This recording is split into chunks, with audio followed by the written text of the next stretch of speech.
نبی کا حوض کوثر، پھر پل صراط، پھر میزان پر اپنی امت کو ساتھ لے کر چلنا۔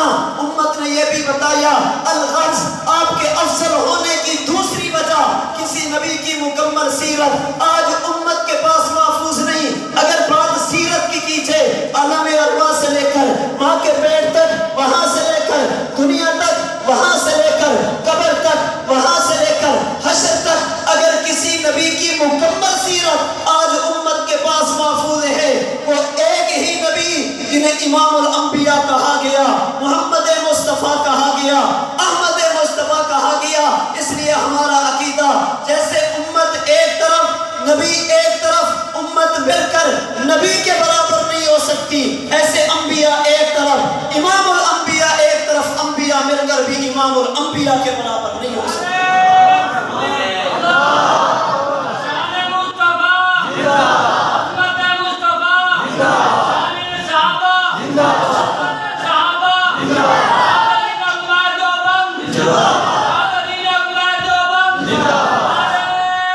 آج لوگوں کو غلط فہمی ہوئی، یہ کہتے ہیں نبی ہمارے جیسا، الیاذ باللہ، ہم حضور کے برابر کسی نبی کو نہیں سمجھتے، امت کو سمجھیں گے؟ حضور کے برابر کسی نبی کو نہیں سمجھتے، امت کو سمجھیں گے جنہیں خدا نے منتخب کیا۔ ہمارا عقیدہ ہے وہ سارے ایک طرف ہو جائیں، حضور ایک طرف ہو جائیں۔ فرماتے فضلت علی الانبیاء بست، مسلم شریف کی روایت، فرمائے اللہ نے مجھے تمام انبیاء پر فضیلت عطا فرمائی ہے۔ حضور کے برابر نبی نہیں، آپ کے برابر امت کیسے؟ میں نے گزارش کی کسی نبی کی بھی مکمل زندگی ان کی امتوں کے پاس محفوظ، ہمارے پیغمبر کی زندگی ایک ایک جز محفوظ ہے۔ اگر میں آپ سے سوال کروں، آخری بات کہنے لگا، اگر میں آپ سے سوال کروں حضرت آدم سے حضرت عیسیٰ کون تھے، آپ جواب دیں گے نبی، خود دعویٰ کیا تھا، آپ نے کہنے نہیں اللہ نے کرایا۔ میں پوچھوں ان کے سر پر تاج نبوت کس نے رکھا، آپ نے کہنا ہے اللہ نے۔ میں پوچھوں ان کی زندگی کیسی، آپ نے کہنا ہے گناہوں سے پاک، ان کی زندگی میں گناہ نہیں۔ یہی چار سوال پھر کروں، حضور کون، آپ کہیں گے نبی، اللہ کے نبی نے اعلان نبوت خود کیا، کہیں گے نہیں اللہ نے کرایا۔ تاج نبوت کس نے رکھا، آپ نے کہنا ہے اللہ نے۔ اللہ کے نبی کی زندگی کیسی، آپ کہیں گے گناہوں سے پاک۔ پھر میرا سوال یہ ہے جب وہ بھی نبی، آپ بھی نبی، انہیں بھی خدا نے بنایا، انہیں بھی خدا نے بنایا، ان کے سر پر بھی تاج نبوت اللہ نے، آپ کے سر پر بھی تاج نبوت خدا نے سجایا۔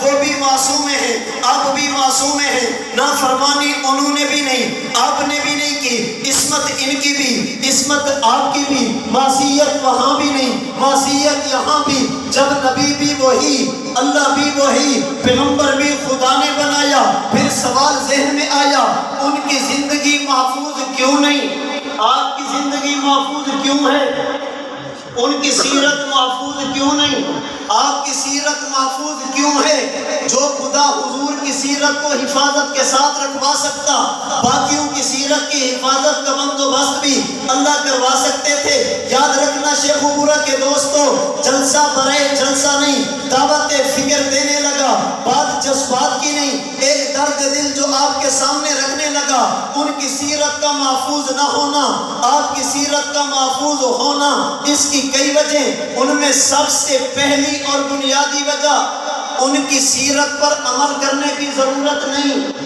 آپ کی سیرت پر عمل کرنے کی ضرورت ہے، ان کی سیرت کو اپنانے کی ضرورت نہیں، آپ کی سیرت کو اپنانے کی ضرورت ہے۔ ان کی شریعت نے نہیں چلنا، آپ کی شریعت نے چلنا، ان کے دین نے آگے نہیں چلنا، آپ کی تعلیمات نے چلنا۔ چونکہ آپ کی تعلیمات میں چلنا تھا، اللہ نے حفاظت کا انتظام کروا دیا تاکہ شیخو پورا دنیا جہان کا کوئی فرد یہ دعویٰ نہ کر سکے، قیامت کے دن عذر نہ کر سکے اللہ میں عمل تو کرنا چاہتا، کیسے کرتا؟ زندگی گزارنا تو چاہتا، کیسے گزارتا؟ شریعت پہ عمل تو کرنا چاہتا، کیسے کرتا؟ اللہ نے اپنے نبی کی تعلیمات کو، پیغمبر کی سیرت کو یوں محفوظ کروا کے امت کے حوالے کر دیا تاکہ پتہ چلے اگر بچہ پیدا ہو معاملہ کیا کرنا، بچہ بڑا ہو معاملہ کیا کرنا، اولاد جوان ہو نکاح کیسے کرنا، تجارت کیسے کرنی، ذمہ دارہ کیسے کرنا، مبلغ کیسے بننا، معلم کیسے بننا، تعلیم کیسے حاصل کرنی، اگر شوہر بیوی کا حق کیا، اگر بیوی شوہر کا حق کیا، اگر والد اولاد کے حق کیا، اگر اولاد والدین کے حق کیا، اگر استاد شاگرد کا حق کیا، اگر شاگرد استاد کا حق کیا، پڑوسی ان کے حقوق کیا، ہمسایہ ان کے حقوق کیا۔ اللہ کے نبی کی تعلیمات کو اللہ نے یوں محفوظ کر کے رکھ دیا، بچے کی ولادت سے لے کر جوان ہونے تک، خوشی سے لے کر غمی تک، اگر کوئی بندہ نبی کی سیرت پہ عمل کرنا چاہے آسانی کے ساتھ کر سکے اور یہ عذر نہ کر سکے میں عمل تو کرنا چاہتا لیکن کرتا کیسے؟ پھر اللہ نے مزید کرم یہ کیا، پیغمبر کو صرف نبی نہیں آخری نبی بنایا۔ آمینہ کی رال نے پھر امت کو بتایا میرے جانے کے بعد صحابہ کے دروازے پہ جانا، ان کے جانے کے بعد فقہا کے دروازے پہ جانا، علماء کے دروازے پہ جانا۔ یاد رکھنا میرے پیغمبر آخری نبی، پیغمبر نے ختم نبوت کی وجہ سے مجھے اور آپ کو صحابہ بھی دیے، فقہا بھی دیے، علماء بھی دیے۔ آج جو بندہ یہ کہے مجھے قرآن اور حدیث کافی، کسی کی کوئی ضرورت نہیں، یاد رکھنا اس نے نبی کا مقام ختم نبوت یہ سمجھا نہیں۔ اللہ کے نبی بیٹھے، ایک عورت ہے مسئلہ پوچھا، فرمایا امرہا ان ترجیہ الی، فرمایا کل آنا بتا دوں گا۔ اس نے کہا حضور اگر میں آؤں اور آپ موجود نہ ہوں مجھے مسئلہ کون بتائے گا؟ شیخو پورا کے دوستوں میں آپ سے پوچھتا ہوں اگر اللہ کے نبی چلے جاتے دین پورا چھوڑ کے جاتے یا ادھورا؟ بولیے پورا یا ادھورا؟ آنے والی عورت کون؟ عرب کی رہنے والی، آپ تو 21 دن کا عمرہ کر کے واپس آ گئے، وہ عرب کی رہنے والی۔ اللہ کے نبی نے یہ نہیں فرمایا میں چلا جاؤں تو قرآن کھول کے مسئلہ خود حل کرنا، حدیث کھول کے مسئلہ خود حل کرنا۔ بخاری شریف کی پہلی جلد صفحہ 516 قدیمی کتب خانہ کراچی سے چھپنے والی، فرمایا علم تدی دینی فاتی ابا بکرین، اگر میں دنیا سے چلا جاؤں مسئلہ ابو بکر صدیق سے پوچھنا، اس کا معنی نبوت نے صحابہ کے در پہ بھیجا۔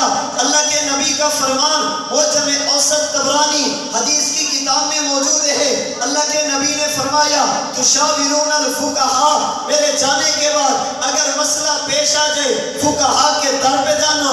بخاری کی روایت نبوت نے فرمایا ان العلماء ورثۃ الانبیاء، اگر مسئلہ پیش آ جائے میرے ورثاء علماء پر اعتماد کرنا۔ یاد رکھنا اگر میں نے اور آپ نے حضور کو آخری نبی مانا پھر صحابہ کو ماننا ہماری ذمہ داری، فقہاء کو ماننا ہماری ذمہ داری، علماء کو ماننا ہماری ذمہ داری۔ اللہ کے نبی کی ختم نبوت کی وجہ سے ہم کسی کے کہنے پر صحابہ کو چھوڑ نہیں سکتے، کسی کے کہنے پر صحابہ سے پیچھے ہٹ نہیں سکتے۔ اللہ کے نبی کی ختم نبوت کی وجہ سے ہم کسی کے کہنے پر فقہاء کو بھی نہیں چھوڑتے، علماء کو بھی نہیں چھوڑتے۔ اللہ نے آپ کو آخری نبی بنا کر امت کو صحابہ بھی دیے، فقہاء بھی دیے، علماء بھی دیے تاکہ امت شریعت پہ عمل کرنا چاہے تو آسانی کے ساتھ عمل کر سکے۔ اللہ نے اپنے نبی کو آخری نبی بنا کر آپ کی تعلیمات کا ایک ایک جز محفوظ کرا کے میرا اور آپ کا عذر اور بہانہ ختم کروا دیا۔ کل میں اور آپ یہ نہیں کہہ سکیں گے عمل تو کرنا چاہتے کیسے کرتے؟ فرمایا صحابہ فقہاء علماء موجود ہیں، ان کے دروازے پہ جاؤ گے شریعت پہ عمل کرنا تمہارے لیے آسان ہو جائے گا۔ اللہ نے مجھے اور آپ کو نبی دیا، افضل الانبیاء، امام الانبیاء، خاتم الانبیاء دیا، جو کائنات کا سردار نبی تھا، اللہ نے میرے اور آپ کے مقدر میں لکھا، مجھے اور آپ کو اس نبی کے امتی ہونے کا اعزاز عطا فرمایا۔ اللہ کے لیے قدر کیجئے اس نعمت کی، خدا کی اس تحفے کی، اس ہدیہ اور گفٹ کی جو اللہ نے آمینہ کے لال کی صورت میں مجھے اور آپ کو عطا کیا۔ اور اس عزم کے ساتھ، اس ارادے کے ساتھ آئیے ایک مزید عزم کرتے چلے۔ آج تک جو ہو گیا سو ہو گیا، آج کے بعد ہماری زندگی نبی کی شریعت والی، ہمارا چلنا پھرنا نبی کے طریقوں والا، ہمارا اٹھنا اور بیٹھنا نبی کی سنت والا، آج کے بعد ہمارے 24 گھنٹے نبی کے شریعت کے مطابق گزریں گے۔ اللہ آپ گواہ ہو جائیے، آج کے بعد یہ جسم ہمارا، اس پر اگر راج چلے گا خدا کا چلے گا، رواج چلے گا محمد مصطفیٰ کا چلے گا، اگر حکم چلے گا خدا کا چلے گا، طریقہ چلے گا محمد مصطفیٰ کا چلے گا۔ آؤ دوستو ایک کام کریں، اسوہ رسول کو دنیا میں عام کریں، جن چراغوں سے پھیلتی ہے سنت کی روشنی، ان چراغوں کو جلانے کا اہتمام کریں۔ وآخر دعوانا ان الحمدللہ رب العالمین۔